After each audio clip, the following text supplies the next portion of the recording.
Marta Gouveia relata su experiencia mística que le ayudó a vivir santamente su nueva situación con una nueva pareja y aporta algunas aclaraciones. De llevar este testimonio a muchos hermanos católicos, porque son miles y miles dentro de la iglesia que están tristemente bajo el yugo de esta situación tan triste, para que así ellos tomen conciencia de que sí se puede salir de esa situación siempre y cuando estén claros en que primero está el amor y la fidelidad a Dios. Sin duda, Sin duda alguna. sin duda. Depende de cuánto yo ame al Señor, cuánto yo ame la iglesia como católica cristiana, ¿correcto? Correctísimo. Entonces,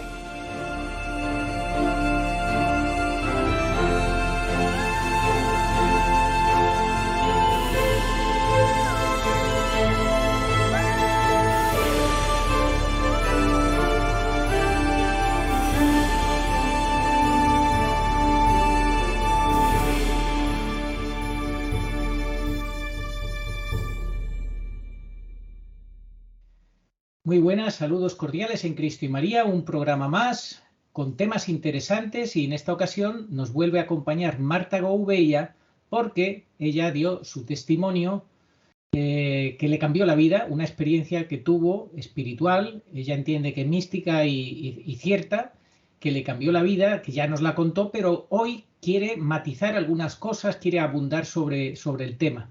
Así que saludamos a Marta, que está en Canadá. ¿Cómo estás, Marta? Hola Arturo, muy bien, gracias. Muy contenta de estar aquí de nuevo contigo. Muy Pues agradecida. sí, muchas gracias por tu presencia y vamos entonces por partes. En primer lugar, me gustaría muy sintéticamente, si eres capaz, sintéticamente al máximo posible, de hacernos un resumen de lo que fue tu charla, o sea, la primera vez que viniste a nuestro canal en el cual pues, nos contaste tu experiencia, lo que te cambió la vida. Muy brevemente, ¿nos lo puedes resumir? Sí, por supuesto. Como tú lo has dicho, tuve una experiencia hace algunos años atrás. Para ser más exacta, durante una Eucaristía aquí en Canadá, ya estando aquí en Canadá. Y bueno, divorciada, vuelta a casar, con 2 hijos varones de ese matrimonio. Y bueno, una de las causas por las cuales, pues yo como toda católica... Perdona que te corte. Vamos a un poco explicarlo más, con más detalle. Tú te habías casado por la iglesia. Sí, Bien, correcto. en el primer matrimonio por la iglesia. Y entonces, ¿tuviste cuántos hijos en ese primer matrimonio? 2 hijos, 2 varones. hijos, vale. Te casas por la iglesia, tienes 2 hijos y ¿qué haces? ¿Te separas? ¿Te pides la nulidad? ¿Qué es lo que haces? Bueno, pasados algunos años, pues las cosas comenzaron a ir no muy bien dentro de la relación matrimonial. Y bueno, casi 15 años de matrimonio.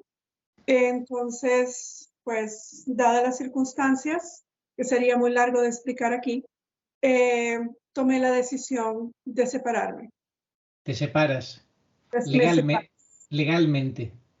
legalmente, pero antes de separarme, pues hice lo humanamente posible por ver si podíamos llegar a un acuerdo. Inclusive la iglesia estuvo involucrada en ello, pero la otra persona, pues desafortunadamente no, pues no quiso entender de razones y pues tuve que tomar la decisión.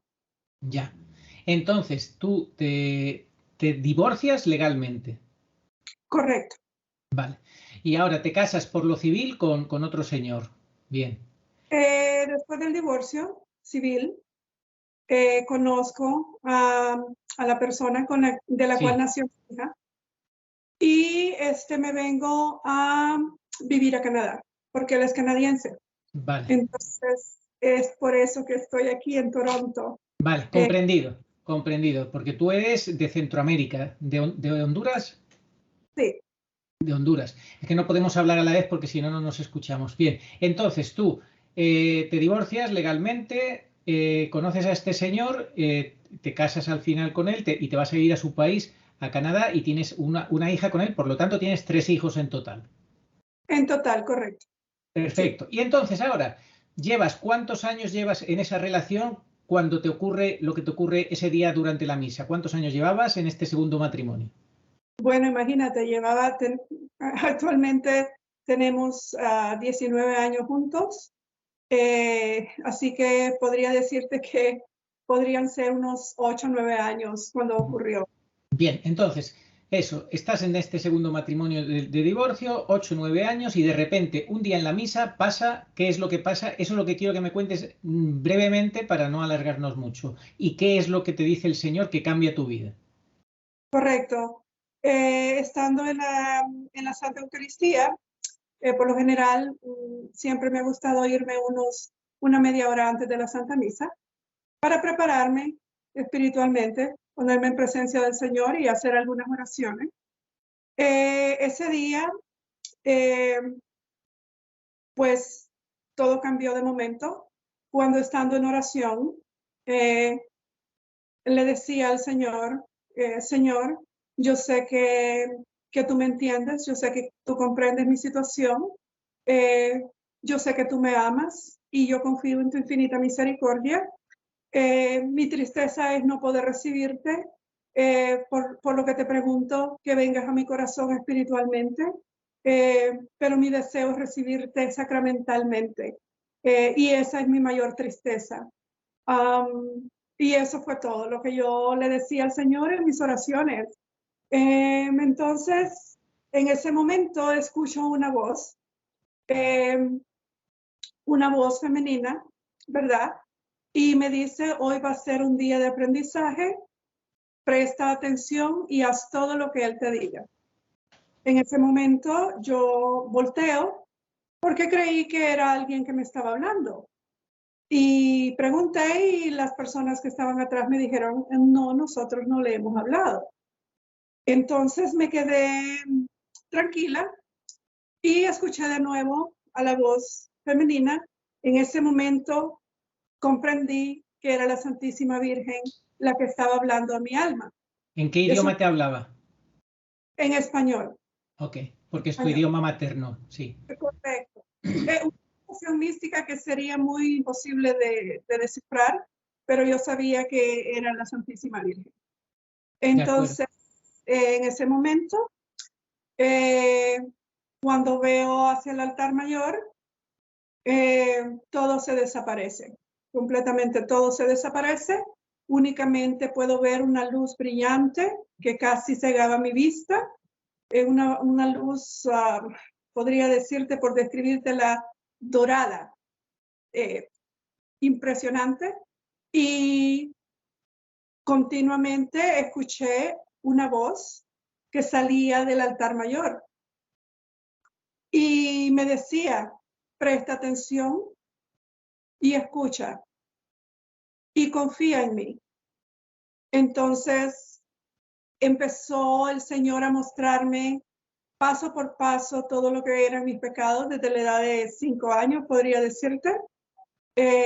Podría decirte que ahora yo comprendo que esa fue una iluminación de conciencia, cosa que el Señor ya venía haciendo desde mucho antes conmigo. Me fue preparando para ese momento. Después de mostrarme todo esto, Él me dice muy directamente, podría decirte amorosamente, no podría describirte la voz del Señor porque es indescriptible.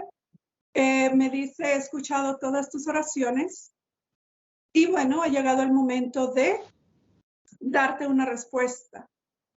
Darte una respuesta para que veas dónde está situada tu alma. Entonces, él me dijo, tú me dices que tú me amas. Y yo le dije, sí, Señor. En ese momento yo entro en un coloquio entre el Señor y yo. Y le dije, sí, Señor, yo te amo. Entonces él me dice, no, tú no me amas. Si me amaras, obedecerías los mandamientos de mi padre. Y yo le dije, Señor, ¿qué tengo que hacer? Y me dijo, déjale, porque también le estás matando a él. Él se refería a la persona con la que yo me había casado. Sí, que en esta segunda relación, sí. Exacto. Tienes que dejarle, porque también está en juego el alma de él, su salvación eterna. Claro. ¿Cómo me dice? Di mi vida por ti, por todo el mundo, por toda la humanidad. Pagué un precio bastante caro por amor a ti y a todos ustedes, mis hijos. Me dice, yo ya pagué en la cruz. Entonces me dice, me duele, me lastima, me mata, me estás matando. Porque eso en general, el Señor se refiere a que el pecado, cuando cometemos pecado mortal, lo estamos matando. Sí. Es como volver a crucificarle.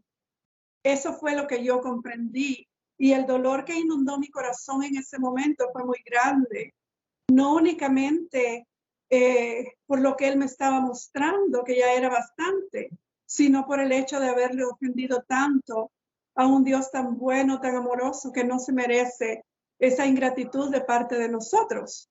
De acuerdo. Y bueno, y entonces, ¿qué fue lo que te dijo o cómo siguió la conversación o cómo terminó para que tú sacaras conclusiones definitivas? Correcto. Cuando él me dice, tienes que dejarle, en ese momento entra dentro de mi alma un temor muy grande. Podría decir el temor humano que todos tenemos ante una situación así. Y le dije, Señor, ¿pero dónde yo voy a ir? ¿Qué voy a hacer? Él me dijo, no temas, confía en mí. Yo pondré todo para que todo se realice de acuerdo a mi voluntad. Eso fue todo lo que me dijo. Y en ese momento, cuando él me dijo eso, yo volví en sí y ya la Santa Misa se estaba terminando. E imagínate, para lo que a mí fueron unos momentos en el tiempo de Dios, ¿verdad? En el tiempo nuestro pudo haber sido 1 hora, 1 hora y media en el que yo estuve en ese tiempo. Entonces, después de esta experiencia, ¿decides dejar tu segunda relación o cómo arreglas la cosa?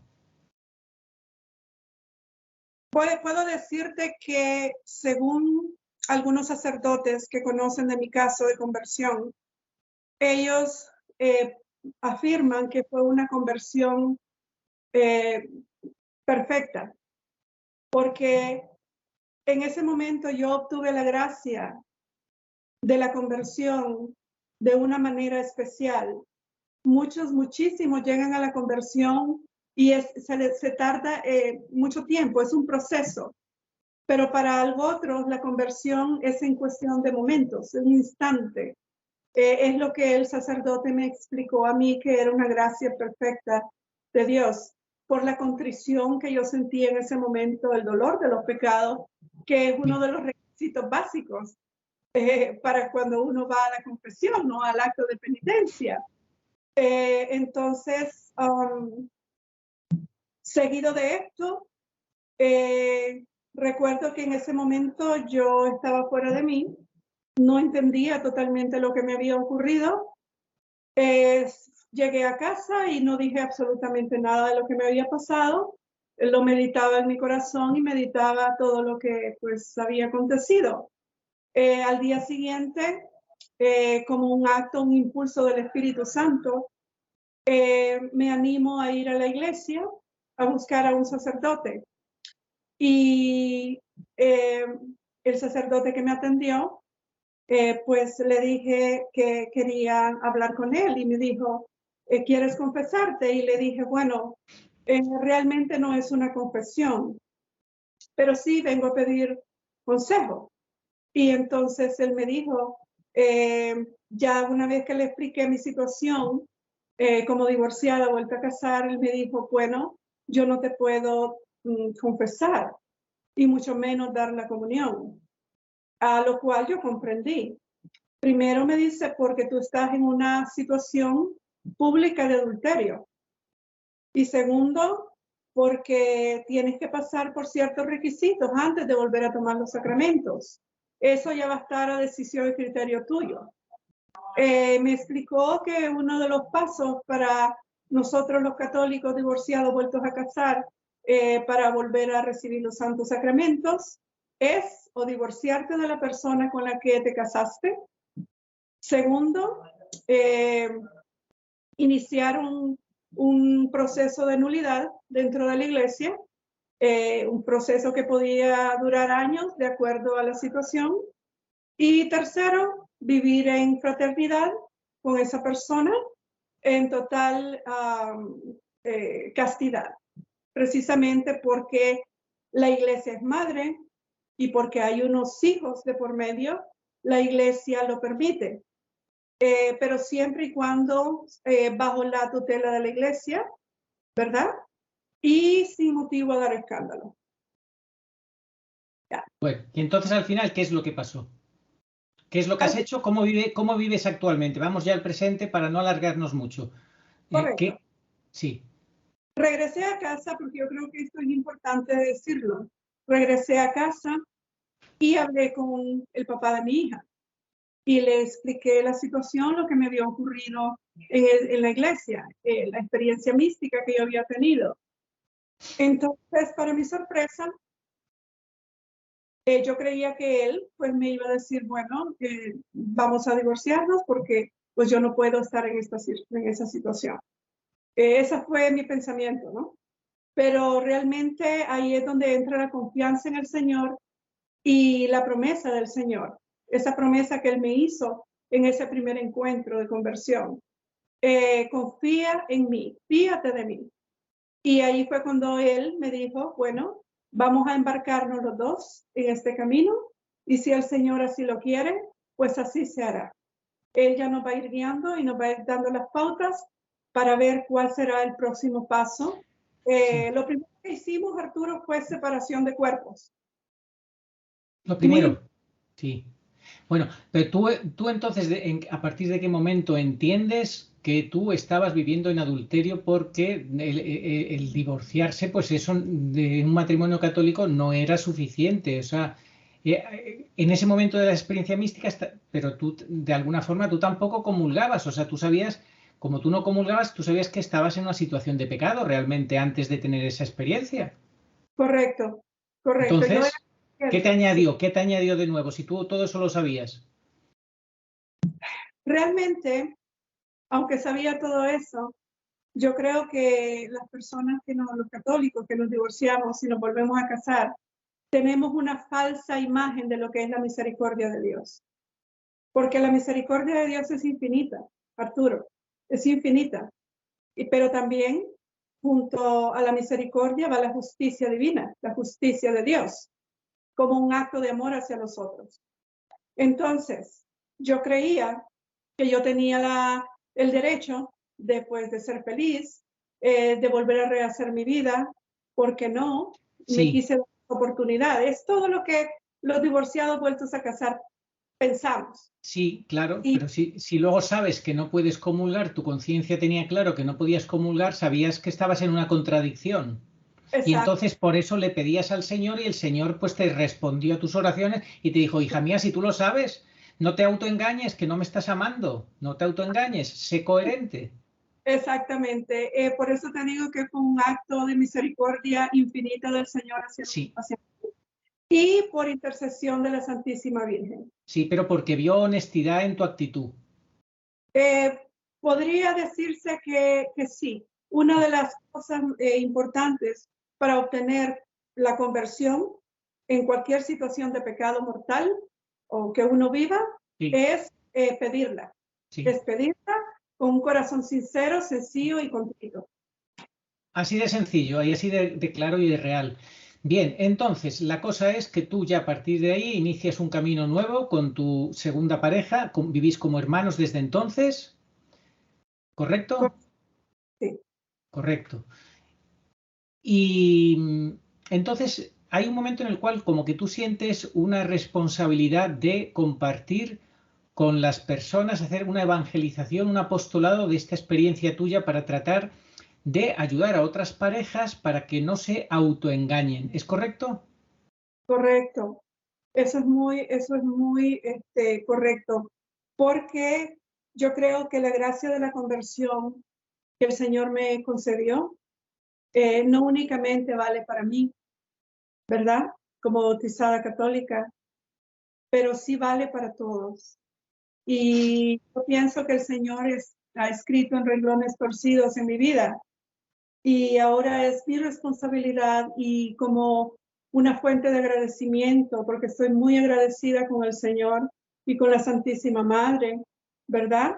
De llevar este testimonio a muchos hermanos católicos, porque son miles y miles dentro de la iglesia que están tristemente bajo el yugo de esta situación tan triste, para que así ellos tomen conciencia de que sí se puede salir de esa situación siempre y cuando estén claros en que primero está el amor y la fidelidad a Dios. Sin duda. Sin duda alguna. Sin duda. Depende de cuánto yo ame al Señor, cuánto yo ame la iglesia como católica cristiana, ¿correcto? Correctísimo. Entonces hay que poner en primer lugar a Dios y tú ahora tratas de ayudar a las parejas a que analicen sinceramente, honestamente, si ellos ponen de verdad en primer lugar a Dios, si ellos están viviendo en la verdad o no. ¿Es así? Es así, correcto, Bien. porque como dice la palabra, bueno, o estamos con Dios o estamos en contra de Él. Tal No cual. podemos con Dios y con el demonio a la misma vez, ¿no? Bien. O Ahora, no es posible. así es. Entonces, tú tienes muy claro, en tu caso personal particular, que tu primer matrimonio por la iglesia del cual te divorciaste era un matrimonio absolutamente válido. Real matrimonio porque no hubo ningún vicio en el consentimiento, ni por tu parte, ni por la parte de tu marido. Entonces, ¿tú consideras que ante los ojos de Dios sigues casada con ese primer hombre? Bueno, lo dice la palabra y el catecismo de la iglesia, ¿verdad? ¿Quieres leer algo del catecismo? Tan pronto un matrimonio es consentido, está el consentimiento de ambos cónyuges, ¿verdad? Y pues es un matrimonio y se consuma, es una unión válida ante los ojos de Dios. Bien, en tu caso no hay ningún elemento, pero tú sabes que la Iglesia sí analiza todos los ingredientes que tienen que haber para que un matrimonio sea válido y hay veces que puedes llegar a la conclusión de que por una causa o por otra, por parte de él, por parte de ella, por parte de los dos, por la razón que sea, pues no haya habido un matrimonio real, ¿no? Sino que haya habido algo que lo haya impedido. Y entonces esto es lo que las parejas tienen que verdaderamente analizar sinceramente, porque a Dios no se le puede engañar, ¿no? Correcto.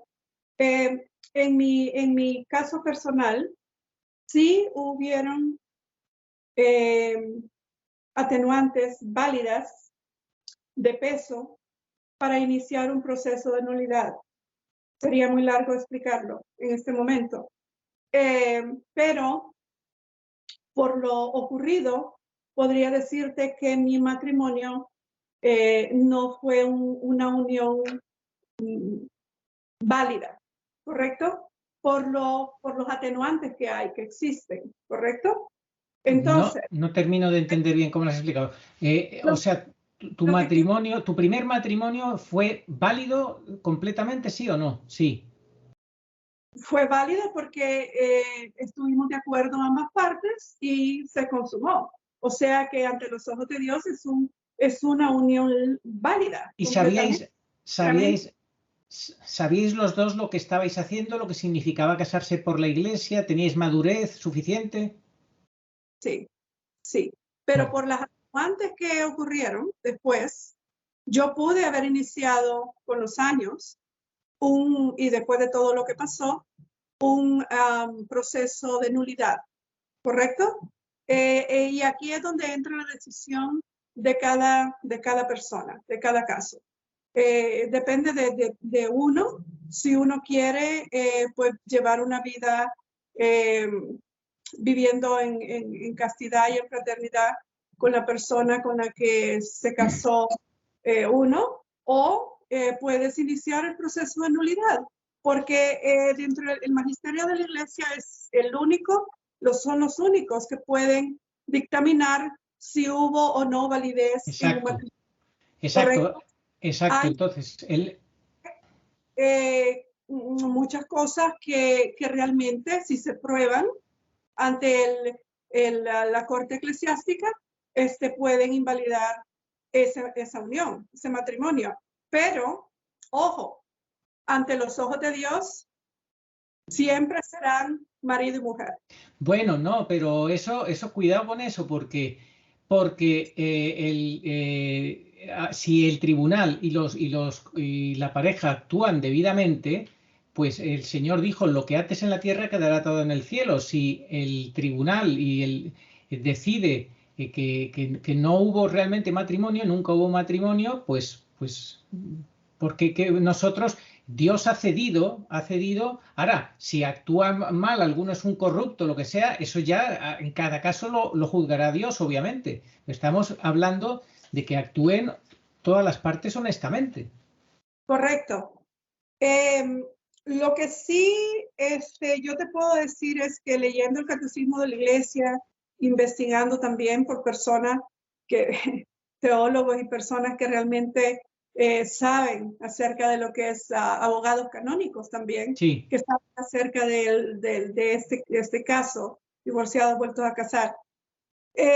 Sí, la Iglesia tiene el poder que es conferido por el Señor, ¿verdad?, para atar y desatar, como tú lo dices. Estamos de acuerdo en eso. También se tiene que probar si en verdad esos matrimonios son válidos o no. Porque también, Arturo, últimamente, pues las parejas o los matrimonios, los cónyuges deciden divorciarse por cualquier tontería. Por supuesto. Pero por eso estamos hablando desde el primer minuto de que a Dios no se le puede engañar, que no hay que autoengañarse, que hay que ser muy honesto y tener mucho cuidado de no autoengañarse, decir, bueno, yo ya, pues me apetece esto otro o por los motivos que sea. No, claro, una cosa que tiene que ser verdaderamente justificada y no, claro. Y otra cosa, mira, esto es algo muy interesante que yo encontré en el Catecismo, en el numeral 1665 de la Iglesia Católica. Dice, contraer un nuevo matrimonio por parte de los divorciados mientras viven sus cónyuges contradice el plan de Dios enseñado por Jesucristo. Los que viven en esta situación no están separados de la Iglesia, pero no pueden acceder a la comunión eucarística. Sí pueden vivir una vida cristiana educando en la fe a sus hijos. O sea que también hay que resaltar aquí que los divorciados vueltos a casar no están excluidos de la Iglesia, por tanto no se deben de sentir excluidos de la Iglesia. La Iglesia los acoge porque es madre, ¿verdad? Y es muy importante, pueden participar en la liturgia de la Iglesia, en la Santa Misa, inclusive en las obras de caridad, todas esas cosas que contribuyen a atraer la gracia de Dios para que en un momento determinado de sus vidas puedan recibir la gracia de la conversión. Es un acompañamiento, mas no es un rechazo, ¿no? Que muchos católicos en esta situación piensan que la Iglesia pues los rechaza y los condena. No, es al contrario. Es al contrario. En lo personal yo nunca me sentí rechazada por la Iglesia. No me sentí nunca así. Yo creo que debemos de acercarnos, ¿verdad? Y de pedirle al Señor de una manera sencilla, con el corazón abierto, que nos ayude a resolver esta situación. Y si ponemos nuestra confianza en Él, tenemos que estar seguros de que el Señor va a obrar. Sí. Lo principal es buscar de corazón a Dios por encima de todo y tratar de ponerlo en el primer lugar. Y entonces, ¿tú qué es lo que querías matizar con respecto a la charla que tuvimos el primer día, donde nos hablaste de todo esto, ¿había alguna cosa que querías matizar? Sí, la verdad es que, pues viendo los comentarios de muchas personas a raíz de mi testimonio, me di cuenta de que hay un poco de confusión en respecto a lo que el magisterio de la iglesia hace en relación a los divorciados vueltos a casar, ¿verdad? Si una persona está en esta situación, bueno, si cree que hay atenuantes válidos para iniciar un proceso de nulidad, pues que lo haga, ¿verdad? Que lo haga. El magisterio de la iglesia tiene el poder dado por Jesucristo para hacerlo, ¿correcto? Correcto. Ahí yo no puedo dar ninguna objeción y decir, no, un momento, ustedes no pueden hacer eso, porque entonces sería como que si yo me estuviera yendo en contra de la iglesia, porque realmente, pues, la verdad no es mía. La verdad es correcto. Yo únicamente soy partícipe de las cosas y de las gracias que el Señor ha querido darme a mí en lo personal. Ya el Señor actúa de manera diferente con cada uno de nosotros, ¿correcto? Mi consejo a todos los católicos que están en esta situación es que busquen el apoyo en la iglesia, que busquen el apoyo en la iglesia, en el magisterio y en el evangelio, porque nosotros tenemos que ser fieles a la palabra del Señor. Y si el Señor dice, todo el que deja a su mujer, ¿verdad? Y se casa con otra, comete adulterio y esta también a su vez. Entonces, ahí no hay vuelta de hoja. Nosotros no podemos irnos tampoco en contra del evangelio. No podemos. Tenemos que tratar de ser fieles a la palabra de Dios, tratar de cumplir los mandamientos. Aparte de eso, pues no solamente están los divorciados vueltos a casar, también están las personas que viven en concubinato, ¿cierto? Que también ese es otro problema dentro de la iglesia. Totalmente. Ya sabes que Bergoglio dijo que las parejas que viven en concubinato pueden tener la misma gracia que una persona casada. Fíjate qué barbaridad. Bueno, realmente, ese no, según lo que yo entiendo en mi poca capacidad humana y como cristiana católica, es que Dios desde un principio instituyó el matrimonio desde el paraíso terrenal. Claro. Y Jesucristo lo elevó a sacramento en el Nuevo Testamento. Entonces, cuando dos personas contraen matrimonio como un contrato natural instituido por Dios, realmente los cónyuges reciben todas las gracias, precisamente porque es un sacramento instituido por el mismo Señor. Independientemente de las circunstancias que haya en un matrimonio, los cónyuges están aptos para recibir la ayuda que el Señor pueda brindar para que no se llegue a la triste situación de un divorcio, de una separación, ¿verdad? Que al final es una situación muy dolorosa, no tanto por ellos, sino también por los hijos. Es una situación bastante confusa dentro del núcleo familiar. Y eso es lo que el Señor trata de evitarnos a nosotros cuando nos dice, si Moisés le daba una carta de nulidad, o sea, de despido a los que estaban casados, era precisamente por la dureza del corazón de ustedes, ¿sí? Porque el corazón se vuelve duro, ya no existen razones y ya uno no puede realmente pensar y realmente pues practicar lo que Dios quiere de nosotros. No podemos, precisamente por eso. No somos dueños de la verdad. Dios es dueño de la verdad. Y es a Él al que le debemos de fidelidad.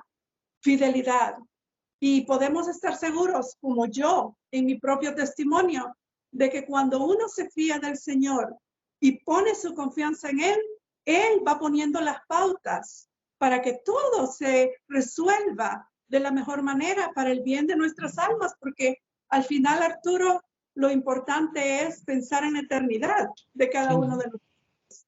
Por supuesto. ¿Sí? Entonces, Mi consejo, bueno, buscar el magisterio de la iglesia, que es el que puede realmente sacarlos de esta situación, acompañarlos para poder llegar a una solución pues eficaz, ¿no? Dentro de la iglesia. Sí, sí, pero que sea un buen sacerdote, porque como sea uno pues de la línea que ya sabemos, pues en fin, que no es fácil encontrar uno que sea auténticamente, pues que les ayude a vivir en la verdad. Mira, yo digo una cosa, que cuando uno practica, nosotros los católicos que practicamos la fe católica, entendemos algo.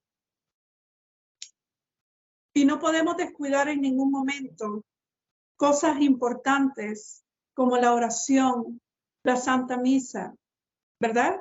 Eso nos ayuda bastante, nos da las luces para nosotros poder realmente dirigir nuestros pasos hacia las cosas que el Señor quiere que nosotros hagamos realmente como cristianos católicos que somos, ¿verdad? No podemos ir y tomar decisiones a la deriva bajo nuestra propia ignorancia. Para eso está el magisterio de la iglesia, ¿correcto? Cada vez que leemos la palabra es buscar consejo en Dios, apoyarnos en Dios. Eso lo he aprendido por mi propia experiencia. La oración, la lectura de la palabra es muy importante.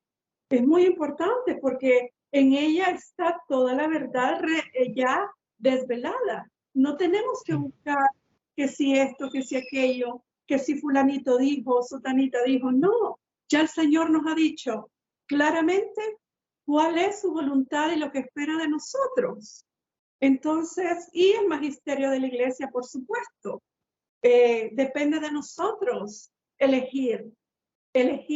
Es una decisión, la salvación es personal, ¿sí? Bueno, y como tú dices, Arturo, a Dios nadie se le engaña. Así yo no es. puedo hacer trampas a hacer lo que a mí me dé la gana o porque yo quiero sentir bonito y así pues alimentar mis propios apetitos personales. No puedo ir contra de la ley de Dios, absolutamente. Yo creo que Así nadie es. puede hacer eso, ¿sí? Lo que sí hace la iglesia es acompañar, guiar, para que estas personas, estos hermanos, lleguen a una verdadera conversión por gracia de Dios, porque la conversión es una gracia, es un regalo y hay que pedirlo. Bueno, pues nada, pues vamos a acabar con eso, a pedir a la gente que se le tome las cosas en serio y que pidan esa gracia de la conversión y de vivir en la verdad, no en el autoengaño. Eso es lo que le vamos a pedir a los que están viendo el vídeo, si te parece. Correcto. Y lo más importante, tratar de ser fiel al Evangelio, tratar de ser fiel al Señor en todo momento, no anteponer mis apetitos, mis deseos, sino lo que Dios quiere, lo que Dios espera de nosotros como buenos cristianos católicos que somos. Con el ejemplo, dar testimonio con el ejemplo también, ¿sí? Y apoyarnos en la iglesia, en el magisterio de la iglesia. Y como tú dijiste, Arturo, sí, muchas veces es un poquito difícil encontrar un sacerdote que realmente te guíe en este camino. No, en el magisterio verdadero, porque también hay un magisterio falso al que yo llamo que es el cuarto enemigo del alma, el falso magisterio. Entonces hay que apoyarse en el magisterio, sí, pero en el verdadero y en los buenos pastores, no en los falsos pastores. Así que pues... Correcto. Y aquí quiero añadir algo más. Hay muchísimos sacerdotes que lo dan todo por el Evangelio y que realmente son pastores que enseñan, por muy difícil que sea escuchar la verdad, pero esos son los verdaderos pastores. Entonces hay que pedirle al Señor que nos conceda ese regalo de poder encontrar pastores así, sacerdotes santos, ¿verdad? Que nos traigan la verdad, que nosotros tenemos tanta hambre de esa verdad y por las cuales muchas veces cometemos tantos errores dentro de la iglesia, ¿verdad? Y también pues pedir por todos aquellos pastores que se han alejado de la sana doctrina, ¿verdad? Pedir mucho por ellos, porque, bueno, así es. La Iglesia Católica es una maravilla, es un gran regalo para mí. El haber nacido como católica es para mí el mayor regalo de Dios, porque ahí es donde nosotros tenemos tanta gracia para la salvación, para la eternidad, que al final de todo es lo único que cuenta, Arturo. Así es, porque ¿de qué sirve pues todo lo que quieras tener en este mundo si al final no tienes el amor de Dios y no vives en gracia de Dios? Eso no vale nada.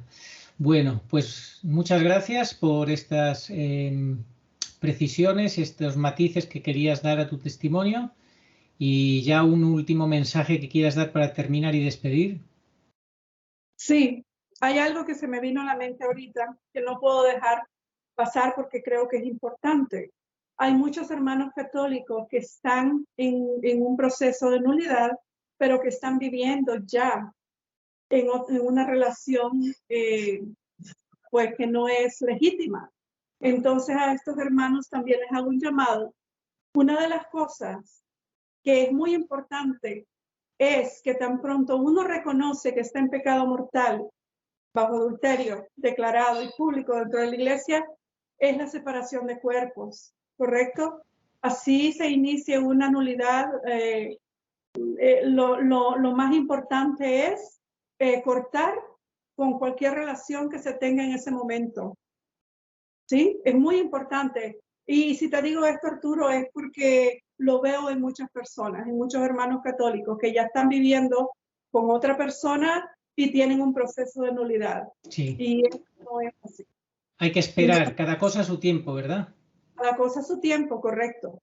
Así es. Sí, Así es. en definitiva y en resumen, hay que animar a la gente a vivir en gracia de Dios siempre, sin ninguna excusa. Lo primero es vivir en gracia de Dios, vivir en fidelidad a Dios y poner a Dios en el primer lugar, porque si no, lo demás es autoengañarse, como quiera que sea. Como quiera que sea. Vivir en la verdad. Correcto. Y confiar en el Señor con todo tu corazón. Confiar en el Señor, confiar en sus enseñanzas y también confiar en la intercesión de la Santísima Madre y con la ayuda del magisterio, ¿no? Que para eso el Señor nos ha dejado la iglesia. Sí, para sí, que sí.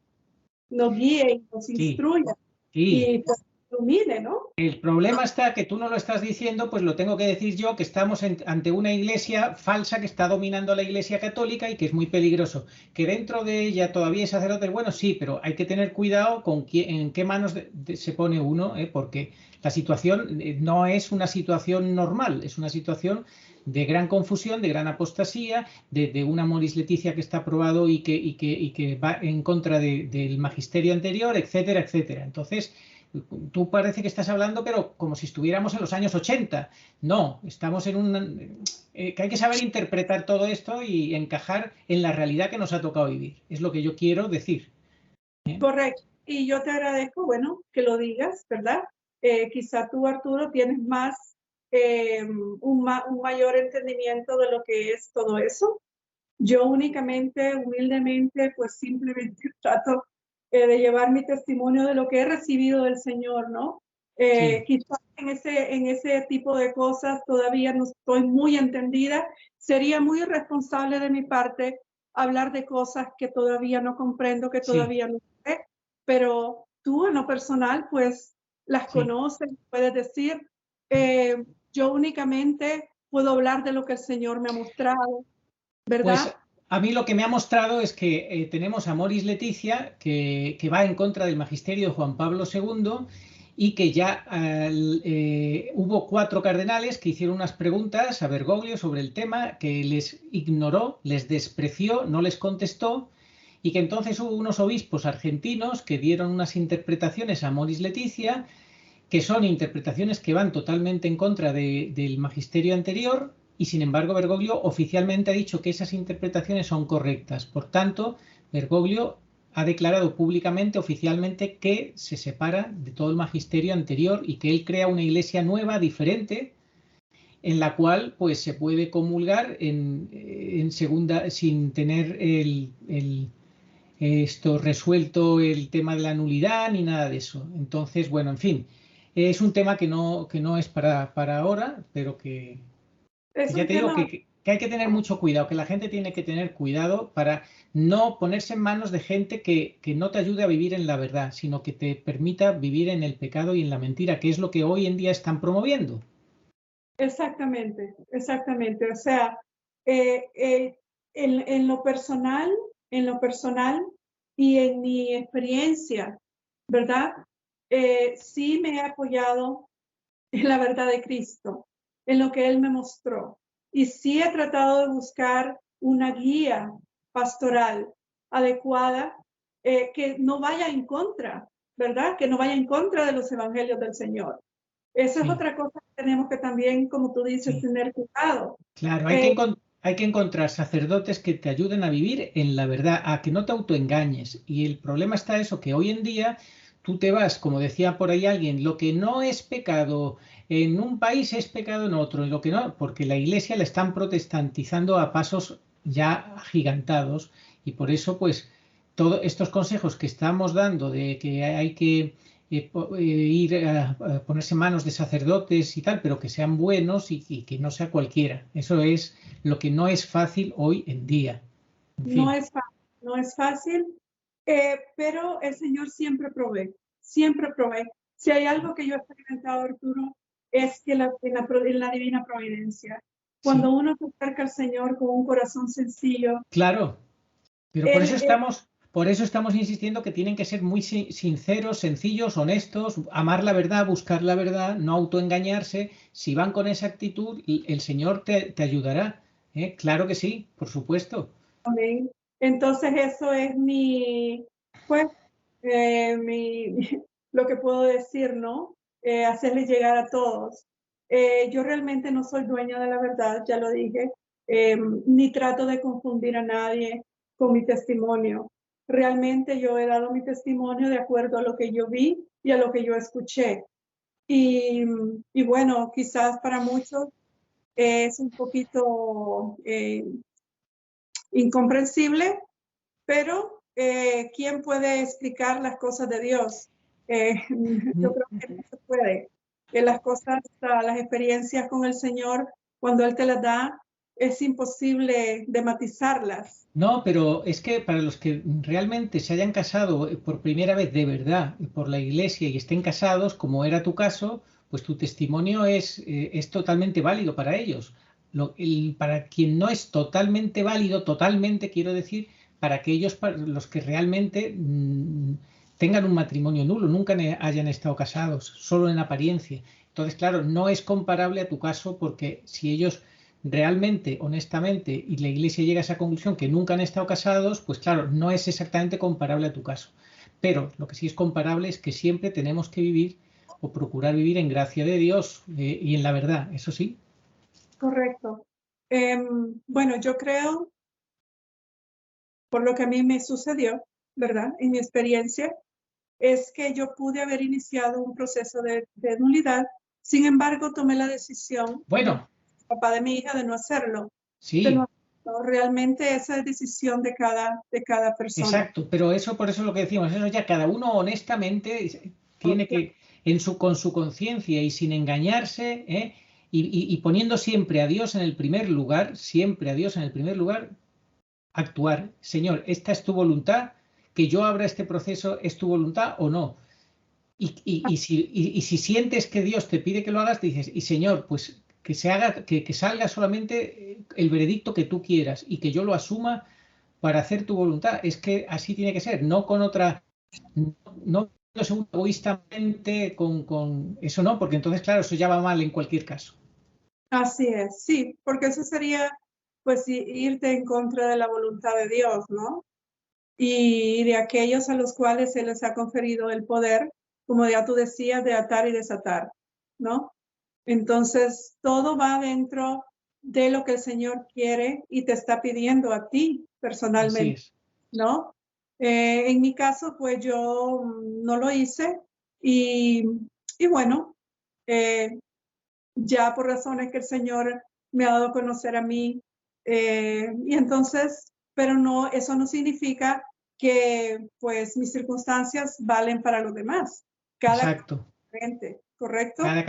Cada caso es diferente, así es. Caso es diferente. Lo único que es común para todos es que todos tenemos que vivir en la verdad, en la gracia y en la santidad, tratando de agradar a Dios. Eso es lo mismo, y poner a Dios en primer lugar. Eso es lo mismo para todos. A Exacto. partir de ahí, Ya. Hay otra cosa que también, antes de que me olvide, la iglesia permite la separación, ¿verdad?, dentro del matrimonio, cuando hay causantes, por ejemplo, como ya la violencia doméstica es uno de ellos, ¿no? Cuando ya la vida en sí está en peligro y la de los hijos, el abuso emocional, todas esas cosas. El pecado en sí no radica en si yo me separé de mi cónyuge. El pecado realmente está en volvernos a casar en otro matrimonio con otras sí, personas. Ahí es donde comienza ya el sí, adulterio, ¿no? Ya declarado y público, ¿correcto? sí, sí, sí. Una persona, un cónyuge se separe por las atenuantes ya que ya hemos explicado, esa persona puede continuar recibiendo los sacramentos siempre y cuando no vuelva a casarse. Claro, por ¿Correcto? supuesto, por supuesto. Sí. O Bueno, la persona pues ya no esté o se muera y ella decida o él volverse a contraer matrimonio, ¿no? Dentro de la iglesia. así es. Bueno, pues nada más. Muchas gracias por tu presencia y ojalá que haya servido para algo este nuevo programa donde tratábamos pues de aclarar algunas cosas que quizá no quedaron suficientemente claras en el primer día. Sí, lo que pasa es que, bueno, es un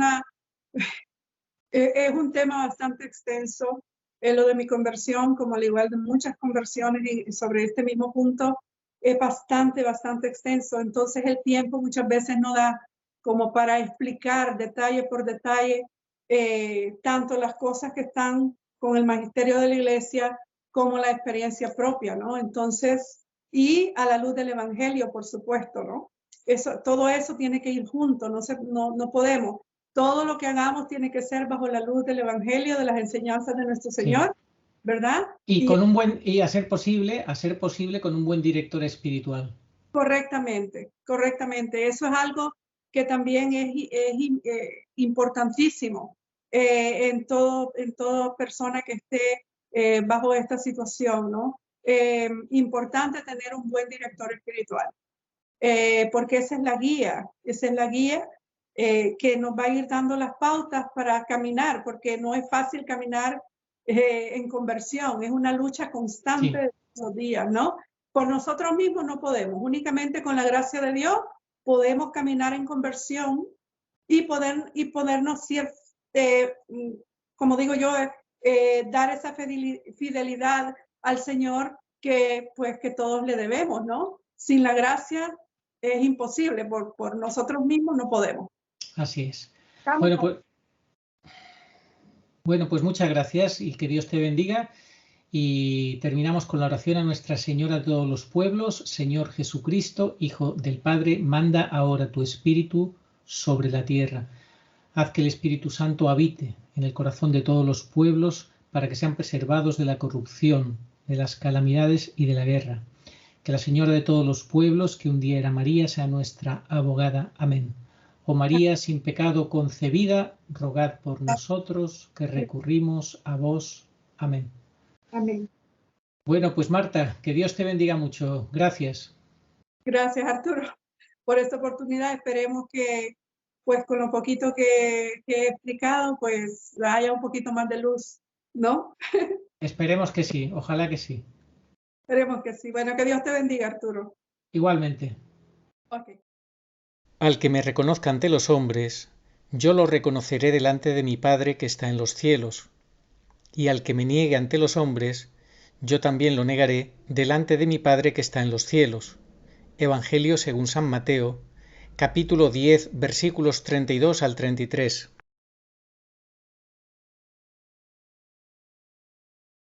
Sí, vengo pronto. Amén. Ven, Señor Jesús. Apocalipsis 22:20.